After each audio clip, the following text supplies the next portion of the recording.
एक ऐसा हमला जिसने पूरे देश को हिला दिया, एक खतरनाक साजिश। कैसे हुई इतनी बड़ी सुरक्षा चूक?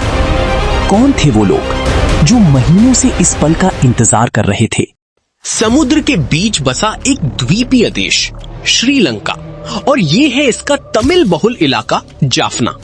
लेकिन जल्द ही यहाँ हालात बदलने लगते हैं, क्योंकि 1980 के दशक में एक खामोश संघर्ष बेहद खूनी संघर्ष में बदल जाता है, जहां एक तरफ थी श्रीलंका की सरकार और दूसरी तरफ एक उग्रवादी संगठन liberation tigers of Tamil Eelam यानी LTTE। इस संगठन का नेतृत्व कर रहा था विलुपिल्लाई प्रभाकरन। उनकी मांग थी श्रीलंका के तमिल समुदाय के लिए एक अलग स्वतंत्र राष्ट्र तमिल ईलम। ये संगठन काफी ताकतवर सैन्य संगठन में तब्दील हो जाता है और हालात इतने बुरे हो जाते हैं कि श्रीलंका में गृह युद्ध की स्थिति पैदा हो जाती है। अब भारत के लिए भी इस संकट की ओर ध्यान देना जरूरी हो जाता है, क्योंकि न केवल श्रीलंका उसका एक पड़ोसी है, बल्कि ये मसला सीधे तौर पर भारत के प्रमुख राज्य तमिलनाडु की सामाजिक, सांस्कृतिक और राजनीतिक व्यवस्था पर असर डाल सकता था। और ऐसे में भारत की स्थिति को सुलझाने के उद्देश्य से इस मामले को क्लोजली मॉनिटर करना शुरू कर देता है। शुरुआत होती है 29 जुलाई 1987। तत्कालीन प्रधानमंत्री राजीव गांधी ने फैसला लिया कि भारत श्रीलंका में शांति बनाए रखने के लिए सेना भेजेगा, जिसे लेकर भारत और श्रीलंका के बीच एक समझौता साइन हुआ, इंडो श्रीलंका अकॉर्ड। इस मिशन का नाम था IPKF, Indian peace keeping force. मकसद था हिंसा रोकना, शांति बहाल करना। लेकिन जमीन पर कहानी बिल्कुल अलग निकली। LTTE ने इस समझौते को मानने से इनकार कर दिया और जल्द ही भारतीय सेना और LTTE के बीच सीधा युद्ध शुरू हो गया। श्रीलंका के घने जंगल, घात लगाकर किए गए हमले, बारूदी सुरंगें और लगातार बहता खून। सैकड़ों भारतीय सैनिक इस संघर्ष में शहीद हुए। जिस मिशन की शुरुआत शांति के लिए हुई थी, वो धीरे धीरे एक ऐसे युद्ध में बदल गया जहां ना जीत साफ थी ना रास्ता। और इसी दौरान LTTE प्रमुख प्रभाकरन के मन में राजीव गांधी के प्रति गहरी दुश्मनी पैदा हो गई। फिर आया 1990। भारत ने फैसला लिया अपनी सेना वापस बुलाने का और 24 मार्च 1990 तक IPKF पूरी तरह श्रीलंका से लौट चुकी थी। उधर भारत में भी राजनीतिक तूफान चल रहा था। 1989 के आम चुनाव में बोफोर्स जैसे आरोपों और बढ़ती नाराजगी के कारण राजीव गांधी की सरकार गिर गई।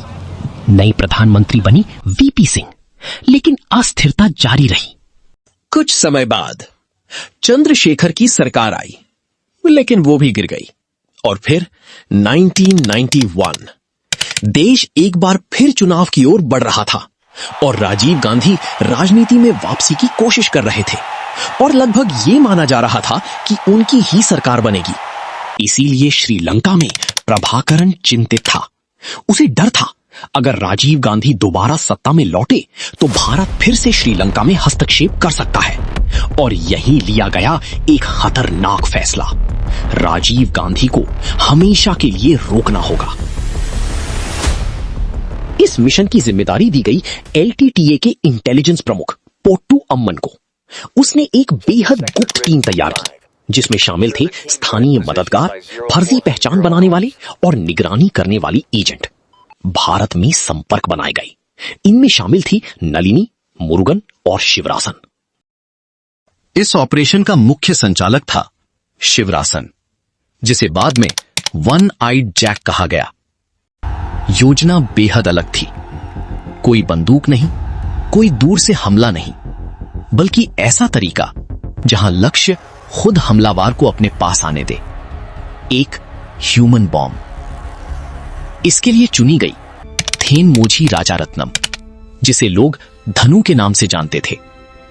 उसे महीनों तक प्रशिक्षित किया गया, कैसे VIP तक पहुंचना है, कैसे शक से बचना है और सही समय पर विस्फोट करना है।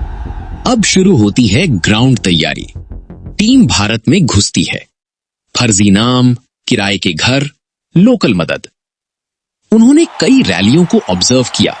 राजीव गांधी कैसे चलते हैं, सिक्योरिटी कैसे काम करती है, और उन्हें एक बड़ा लूपहोल मिला।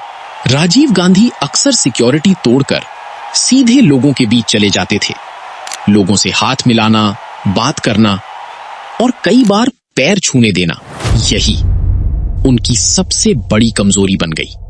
21 मई 1991, श्री पेरम्बदूर। तमिलनाडु के श्री पेरम्बदूर में एक चुनावी रैली शुरू होने वाली है। भीड़ इंतजार कर रही है। इस चुनावी रैली में टीम पहले से वहां मौजूद थी।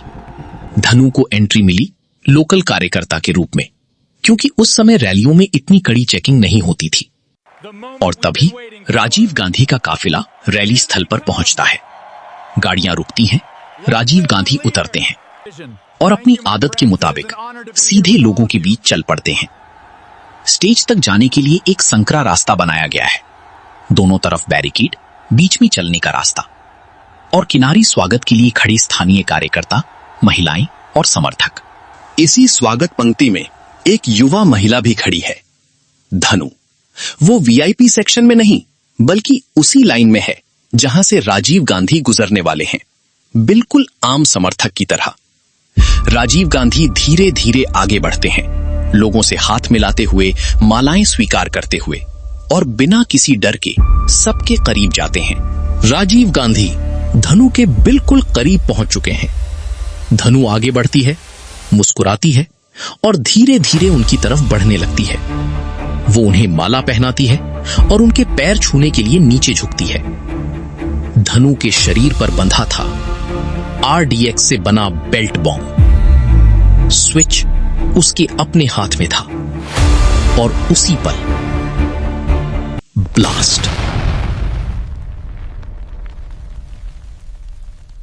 इतना तेज धमाका कि आसपास खड़े 14 लोग वहीं मारे गए।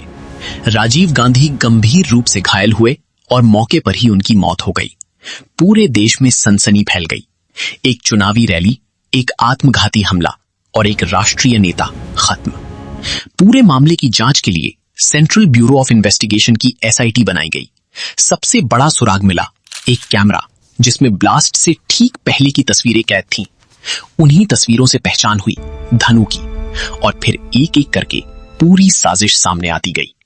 ये एक इंटरनेशनल ऑपरेशन था जिसे महीनों तक प्लान किया गया। इतना काफी था भारत की राजनीति को हमेशा के लिए बदलने के लिए। और यही है 21 मई 1951 की असली कहानी।